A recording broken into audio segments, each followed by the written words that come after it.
পেটে ব্যথা কত কারণে হতে পারে।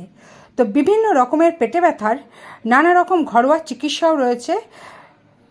যদি ডাক্তার দেখাতে দেরি হয়, যদি মনে করেন যে ঘরোয়া কোনো চিকিৎসার দ্বারা পেটে ব্যথা কমাবেন, তাহলে এই পদ্ধতিগুলো অবশ্যই অবলম্বন করতে পারেন। 1 গ্রাম সন্ধব লবণ 2 গ্রাম আজমোদ চূর্ণ মিশিয়ে খেলে পেটে ব্যথা বা কষ্ট খুব তাড়াতাড়ি দূর হয়ে যায়। অথবা 3 গ্রাম কচি তেঁতুল পাতা শিলে পিষে নিয়ে তাতে 1 গ্রাম সন্ধব লবণ মিশিয়ে যদি খাওয়া যায়, তাহলেও কিন্তু পেটে ব্যথা থেকে রেহাই পাওয়া যায়। 2 চামচ লেবুর রসে 1 চামচ আদার রস আর সামান্য চিনি মিশিয়ে যদি খাওয়া যায়, যে কোনো ধরনের পেটে ব্যথা হোক না কেন দূর হয়ে যাবে। মূলোর রসের সঙ্গে লেবুর রস মিশিয়ে খেলেও পেট ব্যথা কমে যায়।